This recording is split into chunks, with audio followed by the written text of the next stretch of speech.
ताइची और मैट आपस में लड़ने लगते हैं, आगुमोन इवॉल्व नहीं हो पाता और सीड्रामोन सभी पर हमला कर देता है। ऐसा लग रहा था कि सब कुछ खत्म हो जाएगा और तभी एक नया चेहरा आकर सभी की जान बचा लेता है। अब वो कौन था, ये जानने के लिए मेरे साथ देखते रहिए episode 3 the blue wolf Garurumon. Taichi सवाल करता है कि सिर्फ आगुमोन ही ग्रेमोन में क्यों बदला, जबकि बाकी डिजिमॉन्स भी उसी के साथ ही खड़े हुए थे जो कि इवॉल्व नहीं हो पाए। इस बात का जवाब खुद आगुमोन के पास भी नहीं था और इससे पहले कि वो पता भी लगा पाते, उनके पीछे खड़ी चट्टान टूट जाती है और उसमें से बाहर आता है एक मोनोक्रोमोन।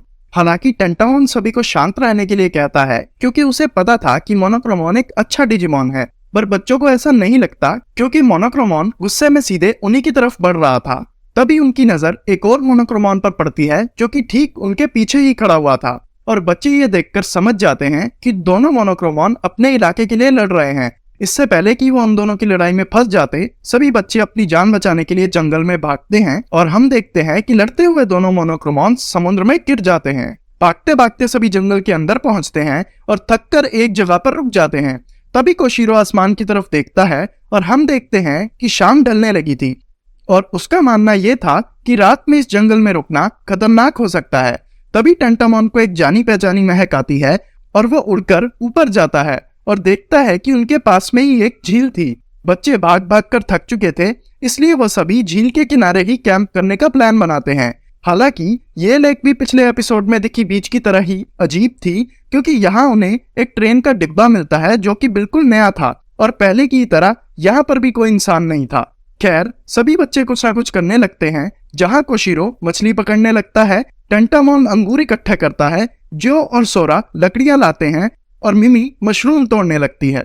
वहीं एक किनारे पर मैट और ताइची खड़े हुए थे और वो दोनों ये सोच रहे थे कि आग कैसे जलाई जाए। तभी वहां पर आगुमोन आता है और अपने मुंह से आग का गोला छोड़ता है, जिससे सारी लकड़ियां जल जाती हैं। कोशिरो और ताकेरू मछलियां पकड़कर ले आए थे, जिन्हें मैट खाने के लिए पका देता है।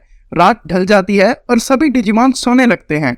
इसी बीच जो और ताइची सोचते हैं कि उनमें से किसी एक को रात में जागकर पहरा देना होगा और इसी बीच ताइची को जाने की शरारत सूझती है और वो गाबुमोन का फर खींचने लगता है, जिस पर मैट उसे धक्का दे देता है और दोनों आपस में लड़ने लगते हैं। लेकिन जो वहां ठीक टाइम पर पहुंचकर उनकी लड़ाई छुड़वा देता है और ये डिसाइड होता है कि ताइची पहले पहरा देगा और मैट उसके बाद में।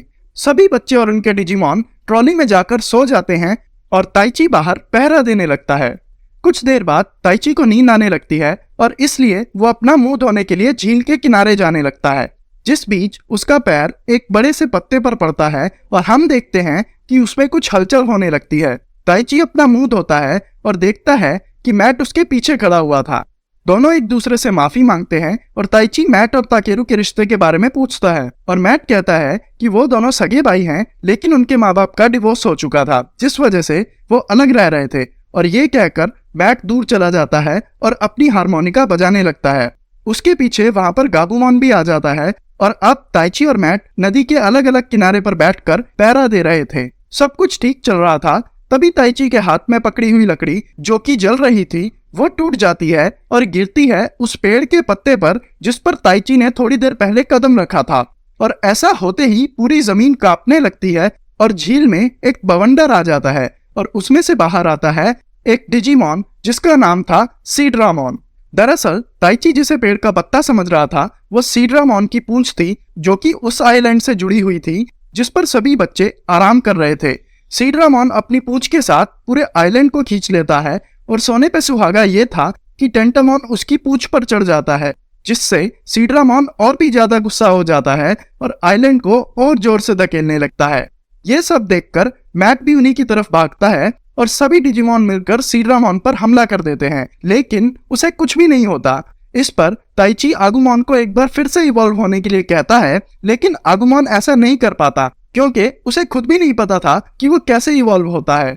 दूसरी तरफ से यामाटो उस आइलैंड तक पहुंच जाता है और सीड्रामोन का ध्यान भटका देता है, जिसका फायदा उठाकर गाबुमोन उस पर हमला कर देता है, लेकिन उसका भी कुछ फायदा नहीं होता। सीड्रामोन गाबुमोन को उठाकर दूर फेंक देता है और मैट को अपनी पूंछ में जकड़ लेता है। सीड्रामोन मैट को कस के मरोड़ता है और ये देखकर ताकेरू पाटामोन और गाबुमोन से मदद मांगता है, लेकिन उन दोनों की ही पावर काफी नहीं थी। तभी सीड्रामोन अपनी पकड़ और मजबूत करता है और मैट जोर से चीखने लगता है। तभी एक जानी पहचानी आवाज सुनाई देती है और मैट का डिजिवाइस चमकने लगता है और गाबूमॉन इवॉल्व हो जाता है गरुरुमॉन में। गरुरुमॉन सीड्रामॉन पर हमला करता है जिससे मैट की जान बच जाती है, लेकिन सीड्रामॉन गरुरुमॉन पर हमला करके उसे पानी में डुबा देता है। इस पर भी गरुरुमॉन हिम्मत नहीं हारता और वो वहां से बचकर निकल जाता है। एक बार फिर गरुरुमॉन सीड्रामॉन पर हमला करने के लिए आगे बढ़ता है, लेकिन अचानक से सीड्रामॉन अपना आइस एरो अटैक यूज करता है और गरुरुमॉन को बर्फ में जमाने लगता है। ये देखकर सभी घबरा जाते हैं। ऐसा लग रहा था कि वो सभी हार जाएंगे कि तभी गरुरुमॉन बर्फ को तोड़ देता है और अपनी best attack fox fire attack से सीड्रामॉन पर जोरदार वार करता है और फाइनली सीड्रामॉन हार जाता है। ये देखकर सभी बच्चे खुश होते हैं और एक बार फिर चैन की सांस लेते हैं।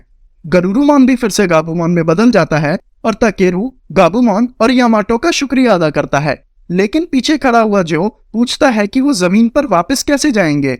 इस पर गोमामॉन उन्हें चिंता ना करने के लिए कहता है और वो अपनी मार्चिंग फिशेस को बुलाकर आइलैंड को झील के किनारे ले जाता है।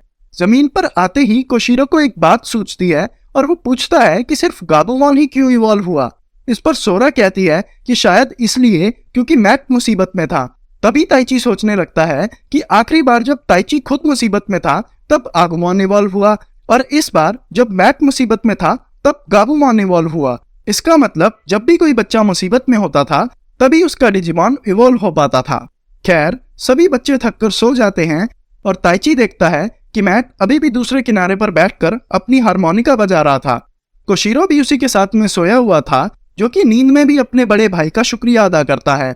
ये सब पेड़ के पीछे खड़ा ताइची देख लेता है और वो उन दोनों के लिए खुश था। और इसी तरीके से अंत होता है हमारे 3rd एपिसोड का। अगर आपको वीडियो अच्छी लगी हो तो प्लीज प्लीज प्लीज लाइक और सब्सक्राइब करना मत भूलना, क्योंकि इसी से मुझे आगे की वीडियो बनाने की उम्मीद मिलती है। Thank you.